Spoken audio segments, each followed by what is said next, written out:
Macron en a marre en tant que président, et Barnier vient d'arriver, on n'en veut déjà pas. On a fait barrage, on nous a demandé de faire barrage, on l'a fait de bon cœur, et Macron négocie avec le RN.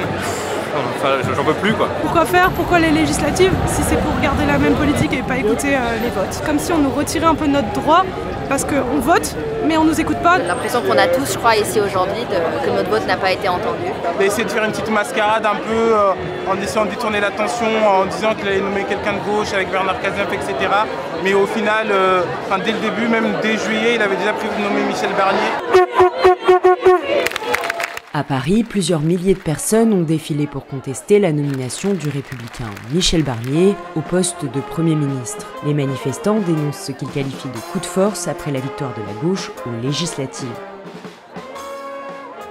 On s'attendait à avoir un Premier ministre de gauche, on savait que Macron ferait tout ce qu'il peut pour pas en avoir un, mais alors aller piocher chez les LR pour nous avoir un Premier ministre, alors qu'ils sont comme les deuxièmes avec les moins de députés à l'Assemblée, c'est scandaleux. Lui, ce qu'il veut, c'est de la stabilité. Nous, on veut du changement, donc ça colle pas. Ça fait partie du jeu. Et c'est quand la gauche remporte le plus de voix, il faut donner une chance à la gauche de tenter au moins de gouverner. On ne sait pas quel gouvernement elle aurait mis en place. Comme elle n'a jamais été nommée, on n'a jamais essayé. Il fallait au moins tester, voir si elle allait être censurée. Donc il fallait laisser le temps à Lucie Cassé de construire sa majorité texte par texte. Là, c'est anticiper la défaite et nous mettre le moindre mal, entre guillemets. Et je ne considère pas que c'est un moindre mal. On a quand même quelqu'un qui est validé par l'extrême droite. Ça veut dire ce que ça veut dire quand même. Et sur les pancartes, on retrouve beaucoup l'expression « les gens d'en bas » prononcée par Michel Barnier lors de son discours d'investiture à Matignon. Si on dit qu'on parle des gens d'en bas, c'est qu'il y a des gens d'en haut, donc on instaure une hiérarchie directement.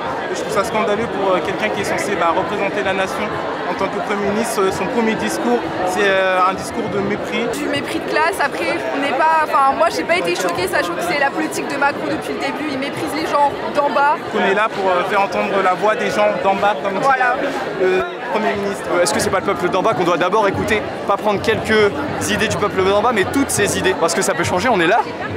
Et on va demander le changement, et le changement arrive aussi de bas en haut. Au total, 150 rassemblements comme celui-là ont eu lieu dans toute la France. À Paris, la préfecture a comptabilisé 26 000 personnes, contre 160 000 pour les organisateurs.